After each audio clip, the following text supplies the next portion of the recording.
आता या सगळ्या संतांनी ईश्वरनिष्ठांच्या मांदियाळीनं एका जागी बसून न राहता भूतमात्रांना अनवरत भेटत राहून त्यांच्यावर अनवरत मंगळाचा वर्षाव करत राहिलं पाहिजे, ही ज्ञानेश्वर महाराजांची भूमिका आहे. आपण पहिल्या वर्षी बोललो होतो, वसायदान सुरू केलं त्याच्या पहिल्या वर्षी आपण बोललो होतो, आपल्याला आठवत असेल. तुमच्या स्मरणशक्तीवर विश्वास आहे माझा, पण मला लक्षात यावं म्हणून पुन्हा सांगतो. काय वसायदानाचा विचार करताना हे सगळं ज्ञानेश्वर महाराजांनी सांगितलं, मागितलं, त्याच्याबद्दल काही दुमत नाही, ते परिपूर्ण आहे वगैरे वगैरे, हे सगळं खरं आहे.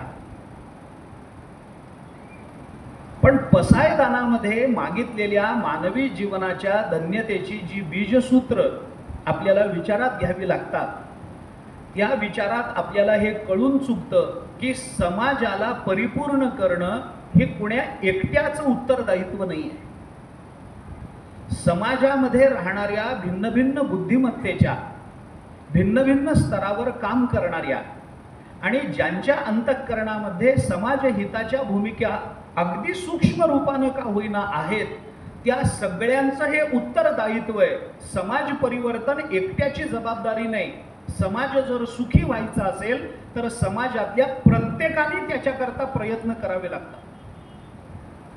मग खलानं आपलं खलत्व टाकून देणं हे सुद्धा समाजहिताकरता केला गेलेला प्रयत्न आहे.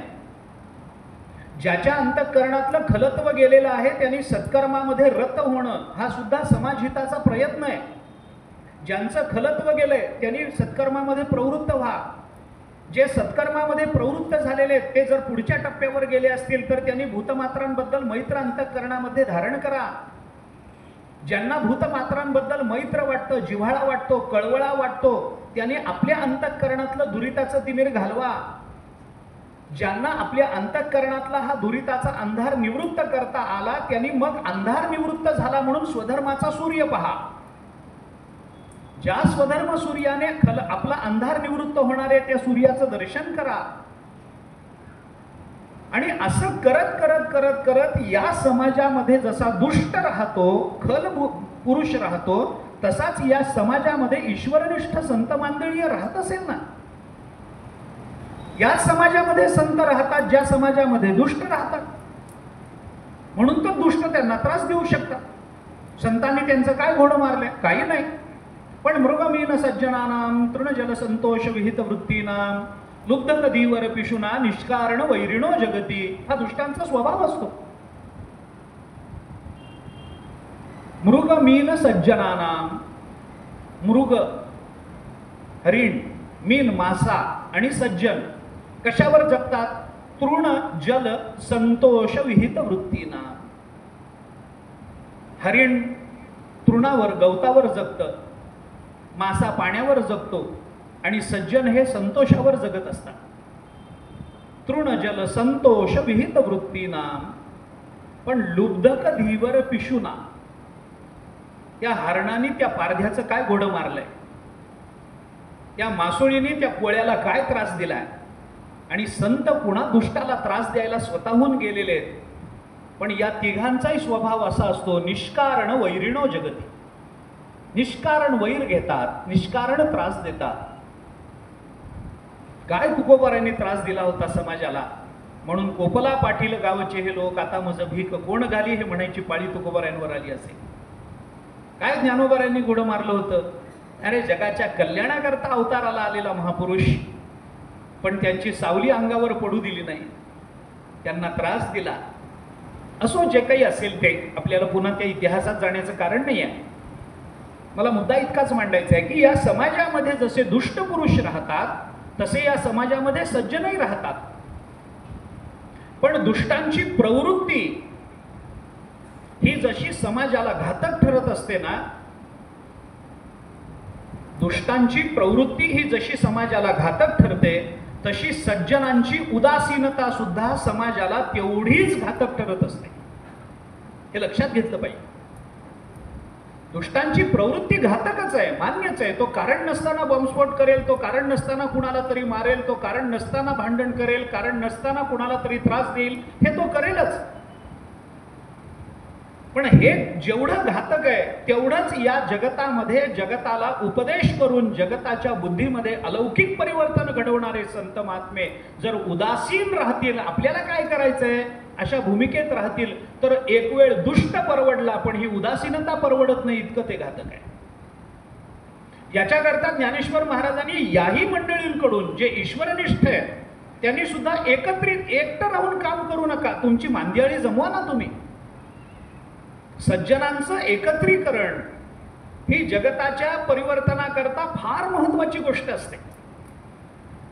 एकटा कोणीच काही करू शकत नाही, पण दुष्ट जेवढे लवकर एकत्रित येतात तेवढे सज्जन एकत्रित येत नाही, ही अडचण आहे. जाऊ द्या, त्याबद्दलही मला काही आता बोलायचं नाही. मग यांनी काय करावं, हे जे ईश्वरनिष्ठ आहेत म्हणून आपल्याकडे वारंवार सांगितलं जातं की साधकाने कधीही लोकांतात जाऊ नये, सिद्धाने कधी एकांतात बसू नये.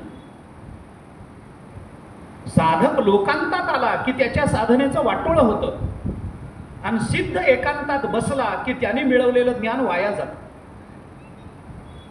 सिद्धाने मिळवलेलं ज्ञान जगाला वाटण्याकरता लोकांतातच आलं पाहिजे आणि साधकानं ज्ञान मिळवण्याकरता एकांतातच गेलं पाहिजे. एकांतीचे सुख देई मज देवा, आघात या जीवा चुकवणी. ध्यानी रूप राहे नाम निरंतर, वाचे नाम निरंतर, आपुला विसर पडून दे. तुकोबराय देवाजवळ हे मागणं मागतात.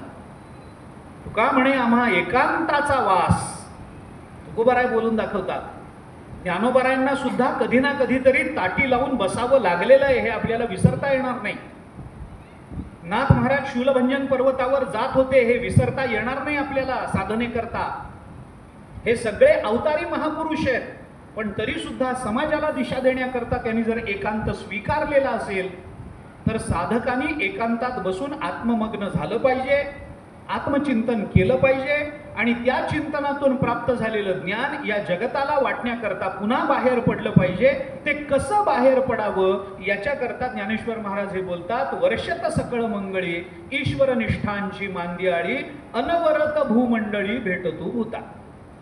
भूत मात्र त्यांच्याकडे जाणार नाही, यांनी भूतमात्रांना भेटत राहिलं पाहिजे ही अपेक्षा. समाजामध्ये बदल घडवणं, चांगल्या अर्थानं आध्यात्मिक बदल घडवणं ही एकाची जबाबदारी नाही. या समाजामध्ये राहणाऱ्या प्रत्येक घटकावर ती जबाबदारी येते आणि त्या त्या घटकाला त्या त्या जबाबदारीची जाणीव पसायदानामधून ज्ञानेश्वर महाराजांनी करून दिली. पहिल्या वर्षी आपण बोललोय, विचार करा.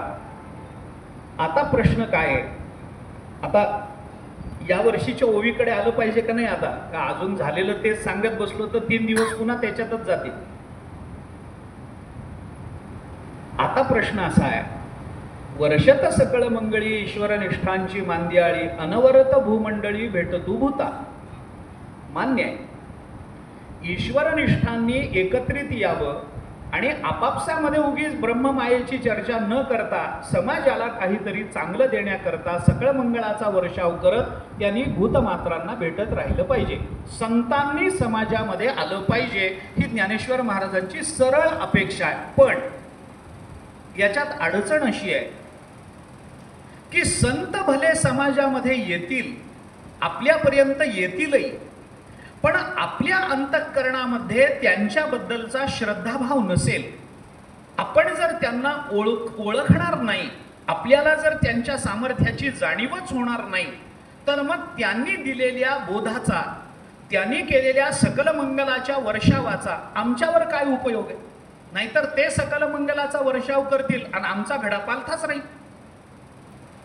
पालथ्या घड्यावर पाणी. ते येतीलही समाजामध्ये, आमच्यावर मंगलाचा वर्षावही करतील, पण आमच्या अंतःकरणात त्यांच्याबद्दल जर श्रद्धा नसेल, ते आम्हाला आमच्या हिताचं सांगतायत, हा भाव जर आमच्या अंतःकरणामध्ये निर्माण झाला नाही, तर त्यांनी केलेल्या उपदेशाला आम्ही प्रतिसाद देऊ शकणार नाही. त्या उपदेशाबद्दल आमच्या अंतःकरणामध्ये प्रेमभाव राहणार नाही. ते प्रेमभाव नाही राहिला, श्रद्धा नाही राहिली की ते ऐकून घेण्यामध्ये प्रवृत्ती होणार नाही, स्वारस्य निर्माण होणार नाही. आणि ऐकून घेण्यातलं स्वारस्य जर गेलं तर आम्ही ऐकून न घेता ते पुष्कळ सांगतील. ज्ञानोबराय म्हणतात तसं अमृताच्या समुद्रात पडला, पण आता बुडतो की काय म्हणून तोंडामध्ये घट्ट मिठी मारून बसला. आता ज्या अमृताच्या समुद्रामध्ये पडला त्या अमृताचा थेंब जरी तोंडात गेला तरी अमर होणार आहे, पण अमृताच्या समुद्रात पडूनही जर याला मरणाची भीती वाटत असेल म्हणून ते अमृत तोंडात नाकात जाऊ नये याच्याकरता जर तो तोंड नाक घट्ट दाबून धरत असेल तर मग त्याला तरण्याची शक्यता नाही. तसं संत आमच्यापर्यंत येतील. ज्ञानोबराय आले, तुकोबाराय आले, कोणते संत आले नाहीत. बहिणाबाई आल्या, निळोबाराय आले, जनाबाई आल्या, त्यांनी सांगितलं. पण आम्ही जर कधी ज्ञानेश्वरीच उघडणार नसू, आम्ही जर कधी गाथाच उघडणार नसू, आम्हाला जर ते उघडून वाचावं आणि ती प्रकाश किरणं आमच्या उघड्या अंतःकरणातून आत सामावून घ्यावीत अशी जर प्रवृत्तीच झाली नाही आमची, तर घरामध्ये ग्रंथ असला काय, तो बांधून ठेवला काय, त्याच्यावर धूळ बसली काय, किंवा तो रद्दीत विकला काय. अनेक रद्दीच्या दुकानांमध्ये मी ज्ञानेश्वरी बघितली. जिथे मिळेल तिथे फाटकी असोत, कशी पानं जीर्ण झालेली असोत, अर्धी असोत, तुटलेली असोत, मी घेऊन येतो. ज्ञानेश्वरी हा रद्दीत जाणारा ग्रंथ नाही. गाथा रद्दीत तुकोबारायांची अक्षरं, अरे त्या एकेका अक्षराने एकेका जीवनाचं कल्याण होतं. ही अक्षरं म्हणजे सामान्य आहेत का? ही अक्षरे नवती देखा ब्रह्म साम्राज्य दीपिका ज्ञानोबराय बोलतात. अपनुती अलंकार आहे. अक्षरे नवती देखा ब्रह्म साम्राज्य दीपिका अपनुती अलंकार म्हणतात साहित्यशास्त्रात. उपमेयाचा निषेध करून उपमानाला प्राधान्य दिलं की अपनुती अलंकार होतो. असं आहे. हे अक्षर नाहीच आहेत. अरे ही ब्रह्म साम्राज्य दीपिका आहे. ब्रह्मस्वरूपावर प्रकाश टाकणारी ही अक्षर आहे. अर्जुन म्हणतो देवाला 10वी अध्यायामध्ये, येण्याची वचन तेजाकारे फिटले आतील बाहेरील अंधारे म्हणून देखत असे साचोकारे स्वरूप तुझे. हे अक्षर नाहीत. साचची बोलाचे नव्हे हे शास्त्र, पै संसारू जिणे ते शस्त्र आत्मा अवतरविते मंत्र अक्षरी जिये. 18वा अध्याय ज्ञानोबराय बोलून दाखवतात. हे सोपं नाही. भले संत आमच्यापर्यंत येतील, पण आमच्या अंतःकरणामध्ये त्यांच्याबद्दल प्रेमभाव नसेल, श्रद्धाभाव नसेल, तर त्यांनी केलेला उपदेश ज्ञानोबरायांच्याच शब्दामध्ये सांगायचं झालं तर सांडी विखुरी जाईल, वाया जाईल उपदेश. कृतघ्ना उपकार केला चोरा व्यवहार दिधना निसुकस्त विला विसरे जैसा असं होऊन जाईल. त्यांचा उपदेश आहेच आहे, चालूच आहे. ते आले आमच्या करता. काय कारण आहे ज्ञानोबरायांना अवताराला येण्याकरता? भगवंताच्या अवताराचं तरी प्रयोजन आहे. परित्राणाय साधूनाम विनाशायचे दुष्कृत. ज्ञानोबरायांच्या तुकोबरायांच्या अवताराचं प्रयोजन काय? दुष्टांना मारण्याकरता का सज्जनांचं रक्षण करण्याकरता? काही प्रयोजन नाही. भगवंता म्हणून मी दोन्हीमध्ये थोडा फरक करतो. उगीच जाता जाता एका वाक्यात सांगून जातो. महत्व कळावं एवढ्याच करता माझा हेतू तेवढाच आहे. आता आपल्या एका अत्यंत अंतरंग भक्ताबद्दल तळमळ वाटली की जो येतो तो देव असतो, आणि सकल जगाच्या हिताची तळमळ वाटली की जे येतात ते संत असतात. हा फरक आहे. एकाच्या हिताची तळमळ बाळगून येणारा देव आणि सगळ्यांच्या हिताची तळमळ बाळगून येणारे संत. भगवंतानी उपदेश केला एकट्या अर्जुनाला. एवढे कुरुक्षेत्रावर होते पण कुणाला म्हणलं नाही बसा माझं ऐका म्हणून. कुणाला म्हटलं नाही. गीता सांगितली एकट्या अर्जुनाला. पण तीच गीता जेव्हा ज्ञानोबरायांच्या हाताला लागली ना, तेव्हा ज्ञानोबराय म्हणतात, तरी अवधान एकले दिजे मग सर्व सुखासी पात्र होईजे. हे प्रतिज्ञोत्तर माझे उघड ऐका. तुम्ही माझं ऐका, कारण हे तुमच्या सगळ्यांच्या हिताचं आहे. अर्जुनाचे निव्याजे गीता प्रकाशुनी श्रीराजे संसारा एवढे थोर ओझे फेडिले जगाचे. तैसा वागविलास विस्तारू गीतार्थेसी विश्वभरू आनंदाचे अवारू मांडू जगा. या भाषा काय सांगतात ज्ञानोबरायांच्या? हे शब्द काय सूचित करतात? एकट्याच नाही, ते आमच्या करताच आले ज्ञानोबराय. मी खरं सांगू, ज्ञानोबराय देवाचे नाही तो, ज्ञानोबराय आपले आहेत. देव नंतर. तुकोबाराय देवाचे नाहीत, तुकोबाराय आधी आपले आहेत, मग देवाचा संबंध. आपल्याकरता आले, पण आपल्याला जर त्यांचं महत्त्व कळालं, आणि कळालंच नाही, ज्या ज्या काळामध्ये संत अवताराला आले त्या त्या काळातल्या लोकांनी त्या त्या संतांची अवहेलनाच केली आहे. चोखोबारायांना काय मान मिळाला, गोरोबा काकांना काय मान मिळाला, जनाबाईंना काय मान मिळाला, ज्ञानोबारायांना काय मान मिळाला? अपमान झालेच की नाही? तुकोबारायांना अरे उकळतं पाणी अंगावर टाकलं शिवबा कासाराच्या बायकोनी. किती त्रास तुकोबारायांना, किती वेदना. ज्ञानोबारायांना केवढी मानहानी स्वीकारावी लागली, कारण नसताना केवढा अपमान स्वीकारावा लागला, केवढी निंदा, केवढा त्रास झाला. संतांनी या जगाकरता जेवढं भोगलंय ना, त्याच्या 1/100 सुद्धा आपल्या वाट्याला आलेलं नाही, हे लक्षात घ्या. 1/100 सुद्धा आपण भोगत नाही. तेवढं ज्ञानोबारायांनी तुमच्या माझ्याकरता भोगलं, तेवढं तुकोबारायांनी भोगलं, तेवढं समर्थांनी भोगलं. त्याच्या 1/100 आपल्या वाट्याला दुःख आलं नाही. त्यांच्या मानानं आपण फार सुखात आहोत, पण तरी सुद्धा त्यांची वचनं उघडून वाचावीत असं जगाला वाटत नाही. हे केवढं दुर्दैव आहे, केवढं दुर्दैव. जाऊ द्या. मुद्दा हा की वर्षत सकळ मंगळी, मान्य आहे, सकळ मंगळाचा वर्षाव करणारे संत महात्मे वारंवार अनवरत भूमंडळी भेटतू भूता. त्यांनी यावं, अनवरत भूमंडळातल्या या भूतमात्रांना भेटत राहावं, मान्य आहे. अनवरत आनंदाचा वर्षाव करावा, मान्य आहे. जय जय वो शुद्धे उदारे प्रसिद्धे अनवरत आनंदे वर्षती, त्यांनी करावं. पण आम्हाला जर त्याचं महत्त्व, त्यांच्या उपदेशाचं आणि त्या व्यक्तिमत्वाचं हे जर महत्त्व आम्हाला कळालं नाही, तर केलेला उपदेश सुद्धा जगताच्या वैचारिक परिवर्तनाला कारण ठरणार नाही. ही शक्यता आणि ही भीती ज्ञानोबारायांच्याही अंतःकरणामध्ये आहे. भीती हा विकार म्हणून मी म्हणत नाही आहे. समाज हिताच्या तळमळीपोटी जो विकल्प अंतःकरणामध्ये राहतो, त्या विकल्पाबद्दल मी बोलतोय. मी भय या मनोविकाराबद्दल बोलत नाहीये. तो विकार ज्ञानोबारायांच्या अंतःकरणात कदापि नाही, पण हा विकल्प आहे, हे लक्षात घ्या. थोडी म्हणून प्रस्तावना करतो मी, दुसरं काहीच नाही. ओवीबद्दल जे बोलायचंय ते मला उद्यापासून बोलायचंय, आता नाहीच आहे. मग काय केलं पाहिजे? जे संत जगताच्या कल्याणाकरता म्हणून जगतामध्ये फिरतात, जगताबद्दल त्यांच्या अंतःकरणामध्ये अत्यंतिक करुणा दाटून आलेली आहे, जगताला त्या जगतात मानवी जीवनाच्या धन्यतेचं सगळं ज्ञान देतात, आमंत्रण न देता आपल्याकडे येतात, कुठलाही मोबदला न स्वीकारता आपल्याला सगळं ज्ञान देतात, सगळा बोध देतात. पण आपल्या अंतःकरणात त्यांच्याबद्दल आणि त्यांच्या शब्दांबद्दल जर श्रद्धा नसेल, प्रेम नसेल, तर मग काय होईल? तर ते सगळं वाया जाईल. त्या भेटीचा उपयोग होणार नाही. भेटतू भूता, त्या भेटीला अर्थ राहणार नाही, त्या भेटीचा उपयोग होणार नाही.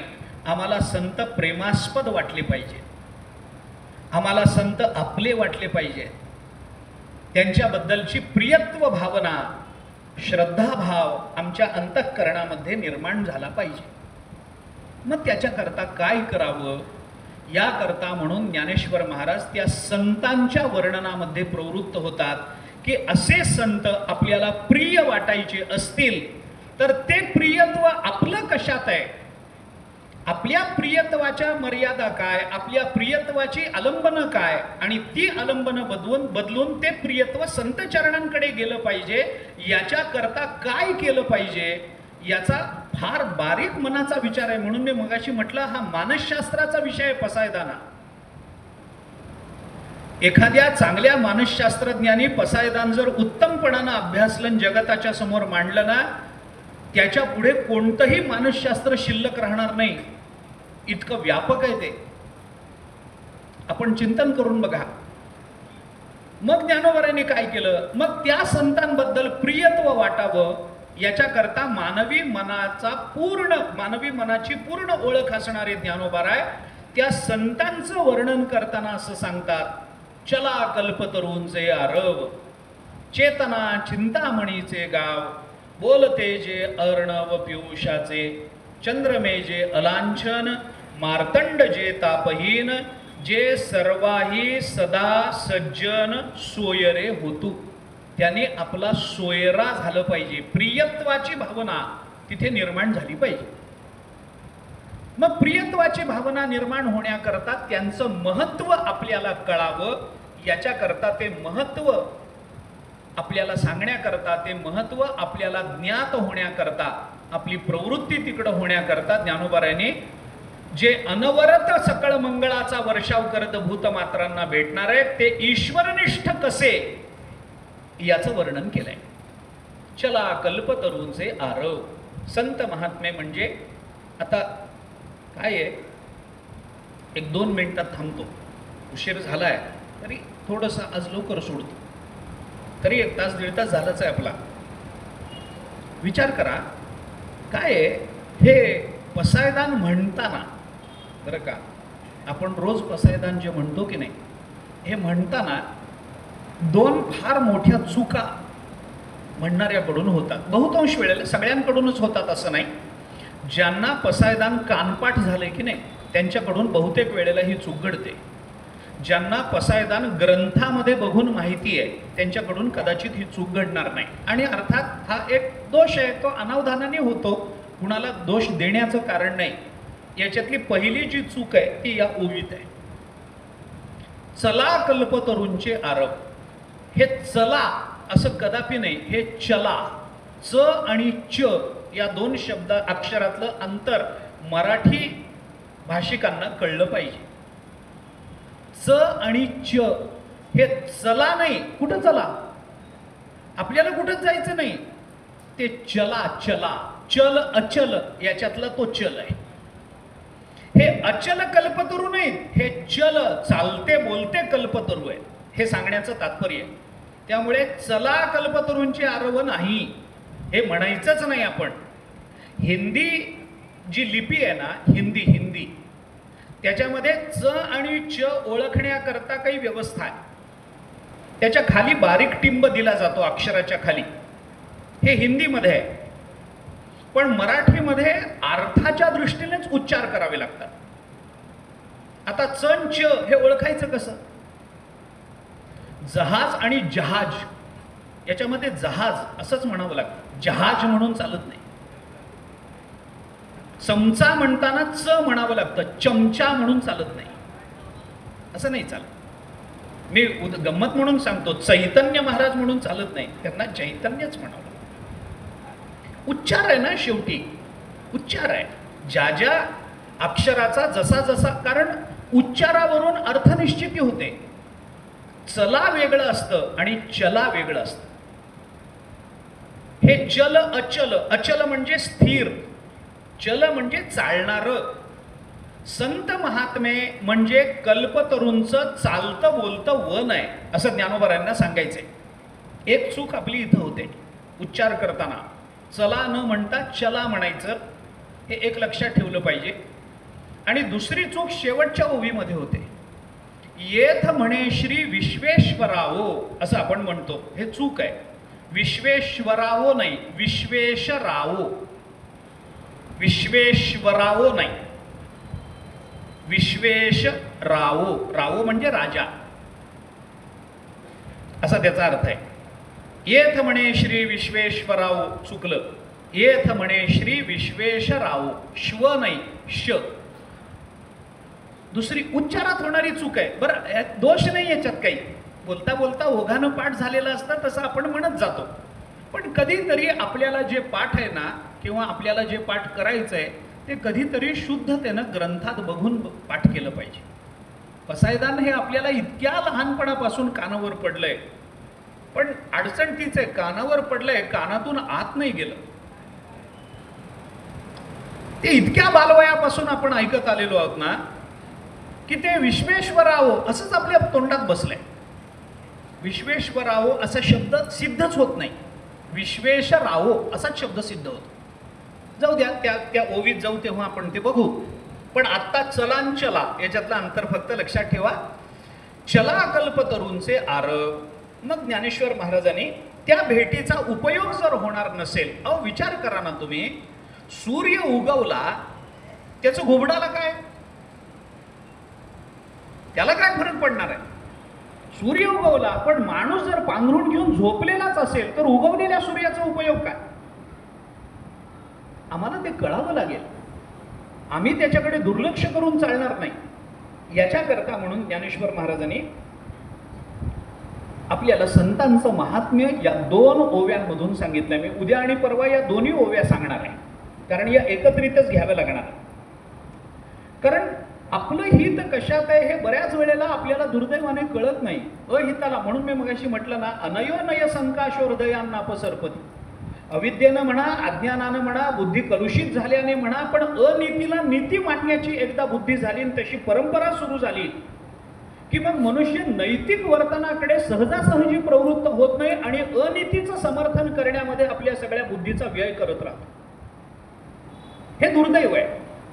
याकरता म्हणून ज्ञानेश्वर महाराजांनी आपण कुणाच्या मागे गेलं पाहिजे, आपण कुणाचा उपदेश स्वीकारला पाहिजे, ज्याचा उपदेश आपल्याला स्वीकारायचा आहे, ज्याच्या मागे आपल्याला जायचं आहे, ते अंधपरंपरा न्यायानं जाऊन चालत नाही ना.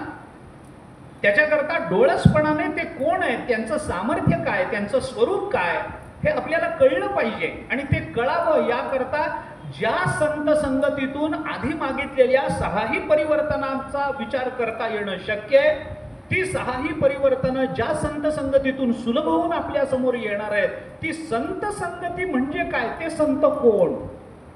कारण दुर्दैवाने ज्ञानोबारायांच्या नंतरच्या काळामध्ये आणि तुकोबारायांच्या नंतरच्या विशेषतः संत ही पदवी फार सोपी झाली. कुणालाही संत, आध्यात्मिक क्षेत्रात काम करणारा एखादा मनुष्य कपाळाला गंध, बुक्का, फेटा बिटा बांधला, कंबर बांधून उभा राहिला की त्याला संत म्हणण्याची पद्धतच रूढ झाली. आम्ही संत आहोत. बरं, हे दुसरे म्हणत नाहीत, हेच म्हणतात की आम्ही संत आहोत. आता काय करावं? इतरांचा नाईलाज होतो बऱ्याच वेळेला. मग ते स्वतःच म्हणून घेतात, आम्ही का नको नाकारावं, आम्ही संत म्हणत राहू. कशा करतात? म्हणून बरं, आता ह्याच्यातलं मानसशास्त्र सांग. ज्ञानोबारायांना दुसरं रूपक सुचलं नसतं का? चला कल्पतरूंचे आरव, चेतना चिंतामणीचे गाव, बोलते जे अर्णव, पियुषाचे चंद्रमेजे आलांछन, मार्तंड जे तापयीन.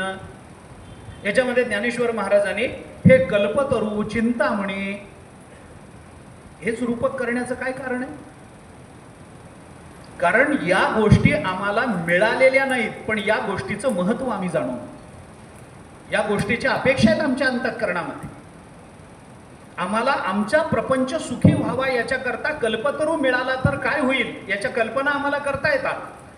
आम्हाला एखादा चिंतामणी प्राप्त झाला तर आमच्या जीवनामध्ये कशा चिंता निवृत्त होतील याच्या कल्पना करण्यामध्ये बऱ्याच लोकांचं आयुष्य जात आहे.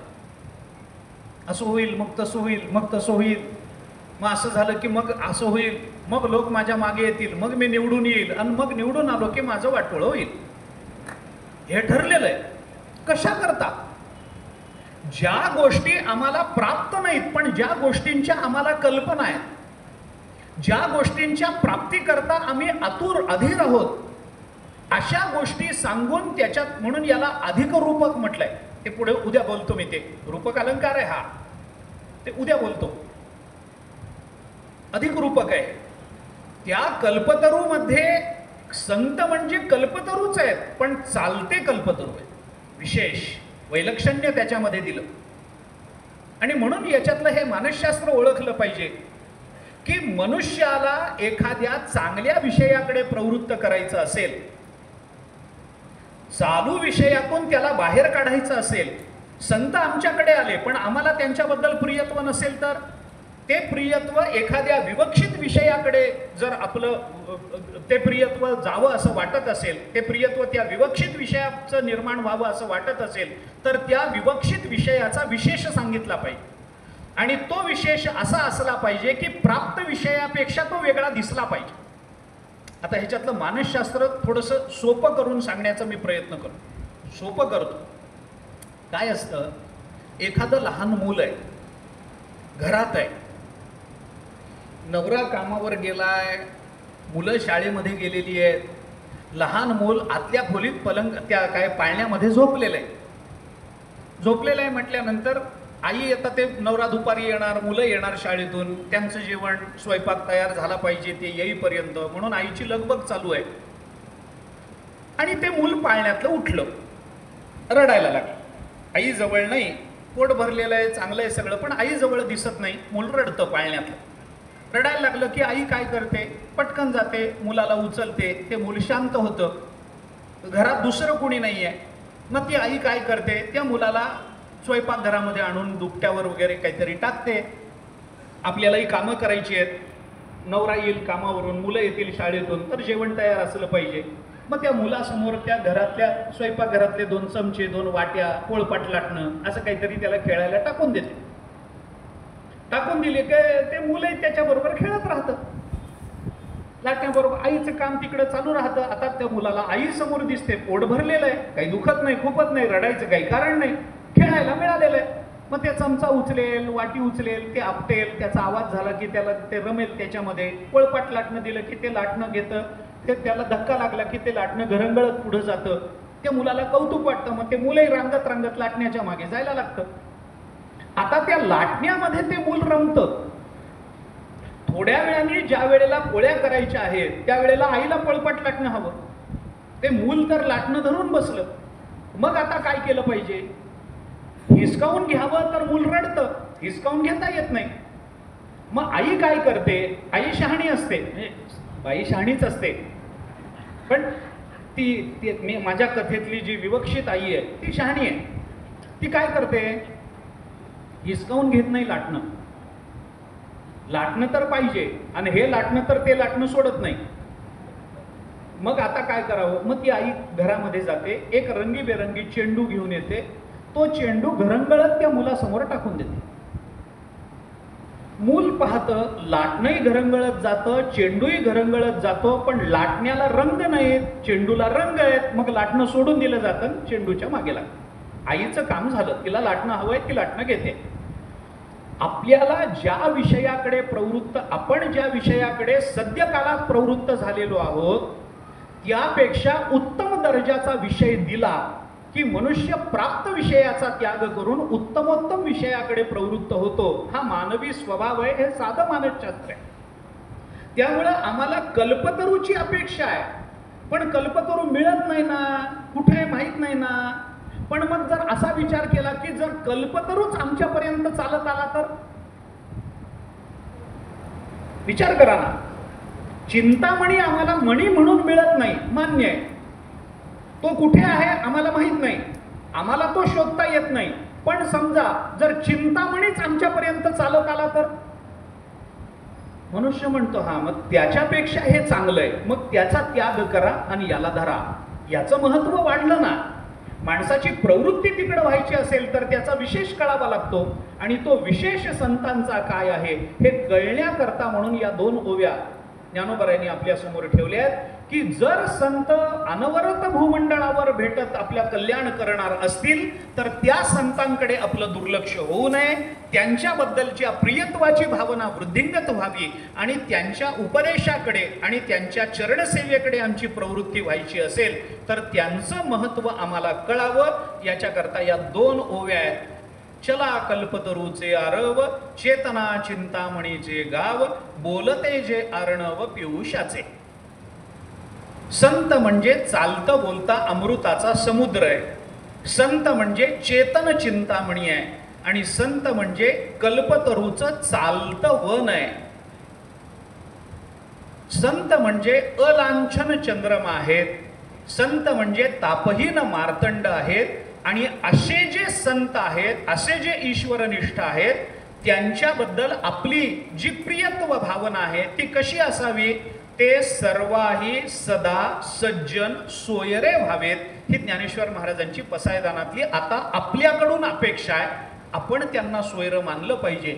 मग हे कसं मानायचं, हे कल्पतरू म्हणजे काय, चेतन चिंतामणी म्हणजे काय, या ज्या रूपक अलंकारातून ज्ञानेश्वर महाराजांनी मांडणी केली, त्या रूपक अलंकाराचा आणि ज्ञानेश्वर महाराजांच्या या आशयाचा थोडासा विचार उद्या आणि परवाच्या सत्रामध्ये आपल्याला करायचा आहे. तो उद्या संध्याकाळी किती 6 का 6:30? 6:30. उद्या संध्याकाळी बरोबर 6:30 वाजता आपण भेटू, तेव्हा पुन्हा त्याची चर्चा करू. आत्तापुरते इथे थांबू. कुंडलिक वरदे हरी विठ्ठल, श्री ज्ञानदेव तुकाराम विठ्ठला विठ्ठला विठ्ठल विठ्ठल विठ्ठल. कुंडलिक वरदे हरी विठ्ठल, श्री ज्ञानदेव तुकाराम माऊली ज्ञानेश्वर महाराज की जय. जगद्गुरु तुकाराम महाराज की. पसायदान झाल्याशिवाय कोणीही जागचं उठू नये. पसायदान झाल्याशिवाय कोणीही जागचं उठू नये. पसायदानासाठी श्री यशवंतराव चारठणकर सर आणि त्यांचे शिष्य परिवार, साईश भोसीकर, यथार्थ